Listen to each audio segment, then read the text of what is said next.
Hello everyone students, जो हमारा आज का लेक्चर है वो मेनली प्लैंक्स क्वांटम थ्योरी के ऊपर होने वाला है।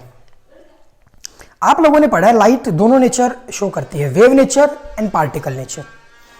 वेव नेचर के फेवर में तीन फिनोमिना, डिफ्रैक्शन, इंटरफेरेंस और पोलराइजेशन। बट जब हम पार्टिकल नेचर की बात करते हैं तो वेव नेचर से जो 1900 से पहले के फिजिक्स है उनसे कुछ पॉइंट्स जो कि इलेक्ट्रोमैग्नेटिक थ्योरी के बारे में थे वो डिफाइन नहीं हुए थे, जैसे कि black body radiation, photo electric effect, solids अलग अलग टाइप की रेडिएशंस को क्यों इमिट करते हैं अलग अलग टेम्परेचर के ऊपर, और लाइन स्पेक्ट्रम ऑफ हाइड्रोजन। तो इनके लिए मैक्स प्लैंक ने एक प्लैंक क्वांटम थ्योरी दी सबसे पहले, जिसको आगे सर आइंस्टीन ने अच्छी तरह से फुली सपोर्ट किया और उसको ढंग से प्रूफ दिया। उसका Planck's quantum theory E is equal to H nu. ये अभी तक आपने सिर्फ इतना अगर पहले पढ़ भी लिया होगा तो इतना पढ़ा है, बट उस प्लैंक क्वांटम थ्योरी में ब्लैक बॉडी रेडिएशन में कुछ सिमिलरिटीज हैं, वेवलेंथ का और इंटेंसिटी का रिलेशन है। सो डियर स्टूडेंट्स, अभी हम उन सारे पॉइंट्स को जस्टिफाई करेंगे कि होता क्या है। जैसे एक पॉइंट है, आयरन है आपके पास, आप सबसे पहले उसको गर्म करो। सपोज अगर आपके पास एक आयरन की रोड है, सरिया है, उसको गर्म करो, वो रेड कलर का होता है, फिर वो थोड़ा आपको ऑरेंज विजिबल होता है। ऐसे जब आप उसको गर्म करते हुए चलते हैं, लास्ट में वो बिल्कुल व्हाइट कलर का आपको विजिबल आता है। अगर आपने देखा है तो आयरन इतना ज्यादा टेम्परेचर के ऊपर आयरन बिल्कुल व्हाइट कलर का हो जाता है उस टेम्परेचर पे जब आप उसको बहुत ज्यादा गर्म करते हो। सो डियर स्टूडेंट्स, वो क्यों होता है? सबसे पहले आपको रेड कलर क्यों नजर आता है? क्योंकि रेड की वेवलेंथ सबसे ज्यादा होती है और फ्रीक्वेंसी सबसे लो। इस लेक्चर में आपको इतना कुछ जानने को मिलेगा, आपका कोई भी डाउट पेंडिंग नहीं रहेगा। सो डियर स्टूडेंट्स, करते हैं स्टार्ट। तो देखिए, सबसे पहले हम बात करते हैं ब्लैक बॉडी रेडिएशन। ये वो बॉडी होती हैं जो हर फ्रीक्वेंसी की, हर वेवलेंथ की लाइट को एमिट कर सकती हैं और एब्जॉर्ब कर सकती हैं। द आइडियल बॉडी, प्रैक्टिकली हम बात करें तो कोई भी बॉडी ब्लैक बॉडी नहीं है, बट हाई टेम्परेचर्स के ऊपर हर बॉडी ब्लैक बॉडी की तरह बिहेव करती है। ये बहुत इंपॉर्टेंट पॉइंट है। एक आइडियल बॉडी अगर हम मान के चले, ऐसे कोई भी नहीं है, बट बहुत ज्यादा हाई टेम्परेचर अगर हम कर दें, at higher temperatures every body behaves like a black body. Important point students note कर लेना। The ideal body which emits and absorb all frequencies and all wavelength is known as black body। जब बहुत ज़्यादा high temperature हो जाता है, at very high temperature, मैं इसको समझाऊंगा बहुत इजी तरीके से।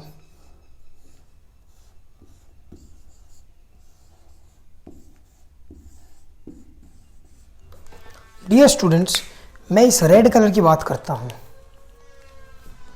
सिर्फ रेड कलर की। लो फ्रीक्वेंसी,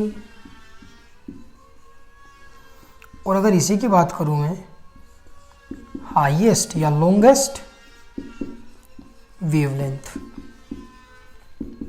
समझते हैं ना प्यारे बच्चों? आपको कई बार तो फ्रीक्वेंसी और वेवलेंथ में भी समझ में नहीं आता है।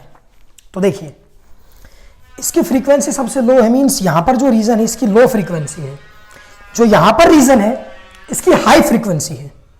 तो देखिए होता क्या है, जब आप इसको गर्म करते हो एट हायर टेम्परेचर। मैं आयरन की बात करता हूं, iron road,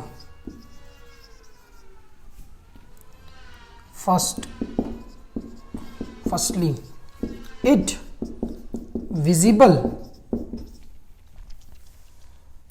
as red colour.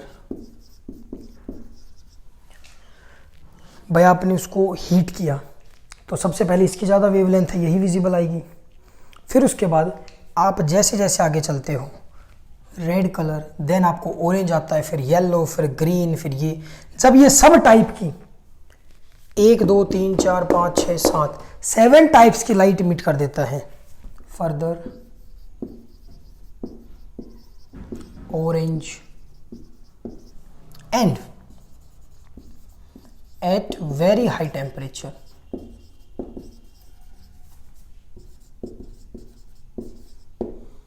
it appears white. White means all 7 lights. देखिए डियर स्टूडेंट, एक्चुअली होता क्या है, जब आप इसको यहाँ से गर्म करते हो चलते हो, ये फ्रीक्वेंसी पहले रेड प्लस ऑरेंज, फिर इसमें येलो ऐड हो जाती है, फिर इसमें ग्रीन, फिर इसमें ब्लू, फिर indigo, then violet. So dear students, ये हाई फ्रीक्वेंसी का रीज़न है, ये हाई फ्रीक्वेंसी है, ये लो फ्रीक्वेंसी है।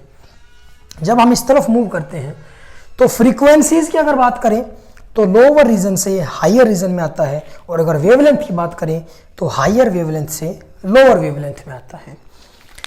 तो आपने आयरन का एग्जांपल लेके देख लिया। अब हम उसको एक रिजल्ट से कि भाई इंटेंसिटी हम बढ़ाते हैं तो वेवलेंथ या फ्रीक्वेंसी के टर्म में हम उसको कैसे लिखते हैं, उन्होंने सबसे पहले इसके ऊपर बात की। तो देखिए डियर स्टूडेंट्स, मैं यहाँ पर आपको एक चीज़ ऑब्जर्व हो रही होगी, इंटेंसिटी बढ़ा रहा हूँ, इस तरफ वेवलेंथ बढ़ रही है। अगर मैं पीक की बात करूं तो इसके अंदर ये पीक है, इसके अंदर ये पीक है, और इसके अंदर ये पीक है।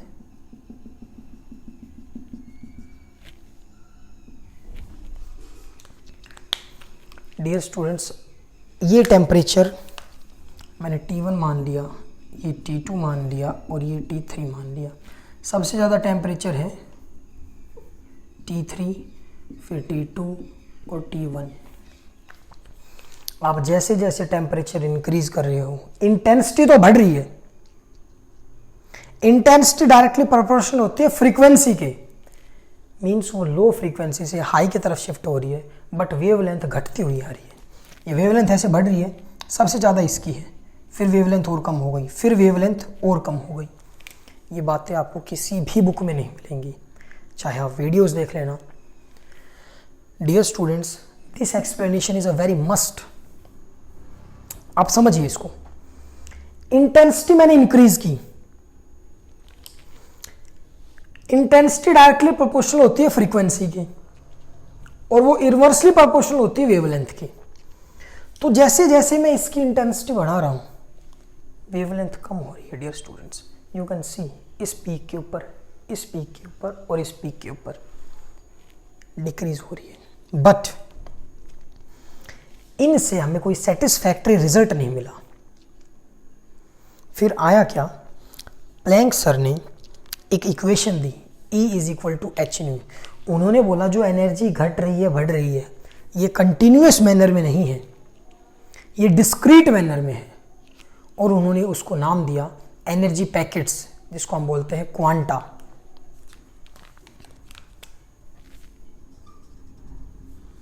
Energy in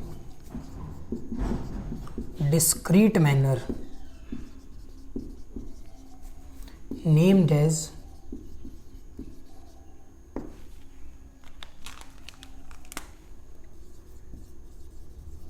quanta. बाद में इसी का नाम चल के फोटोन पड़ा। एक इलेक्ट्रोमैग्नेटिक रेडिएशन का ग्रुप जो, और कुछ खास बात है इस क्वांटा के बारे में डियर स्टूडेंट्स, ये मासलेस पार्टिकल है, इसका अपना कोई मास नहीं है। इनको हम क्रिएट भी कर सकते हैं और डिस्ट्रॉय भी कर सकते हैं। सपोज करो एक इलेक्ट्रॉन मैग्नेटिक फील्ड में जा रहा है, अगर वो मैग्नेटिक फील्ड के अंदर जा रहा है समझना तरीके से, तो डियर स्टूडेंट्स होता क्या है, वो वेरी स्ट्रॉन्ग मैग्नेटिक फील्ड की वजह से कन्वर्ट हो जाता है या फोटोन्स रिलीज करता है, तो हमारे पास फोटोन्स आ गया। अब डिस्ट्रॉय कैसे होता है वो इस इक्वेशन से पता चलेगा, बट साथ साथ हमारे पास एनर्जी बैंड होते हैं। यहाँ पर एनर्जी है, एक यहाँ पर एनर्जी है, एक यहाँ एनर्जी, जहाँ इलेक्ट्रॉन्स रह सकते हैं, हमने जिनको ऑर्बिट्स नाम दिया था। तो फोटोन्स किसी इलेक्ट्रॉन से स्ट्राइक हो गया, जैसे वो उससे स्ट्राइक हुआ उस इलेक्ट्रॉन ने एनर्जी एब्जॉर्व कर ली और वो एनर्जी अब उस इलेक्ट्रॉन को हायर में ले गई। सपोज और एक और फोटोन आया वहां टकरा गया, वो और उससे और हायर में ले जाएगी। तो उन्होंने एक रिलेशन दिया सर ने प्लैंक्स क्वांटम थ्योरी के, E is equal to H nu. ये E is equal to H nu क्या है, इसको हम बोलते हैं Planck's constant.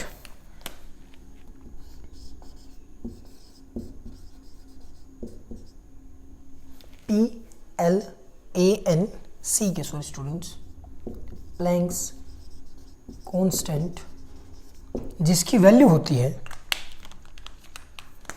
6.626 into 10⁻⁻34 joule second. Dear students, ये जो आपकी वैल्यू है और ये जो आपका ग्राफ है, as it is NCERT and other sources of book से लिया गया है, so don't think it is a wrong thing. 10⁻34 joule second. Energy discrete packet बता दिया। ये होता क्या है, जब हम फ्रीक्वेंसी को इस प्लैंक कांस्टेंट से मल्टीप्लाई करते हैं तो ये आपके पास एनर्जी आता है। अब उन्होंने फ्रीक्वेंसी के टर्म में तो दे दिया, अब इसको सेकंड कैसे बदला देखिए डियर स्टूडेंट्स, वो भी E is equal to H, nu को हम क्या लिख सकते हैं, C/λ।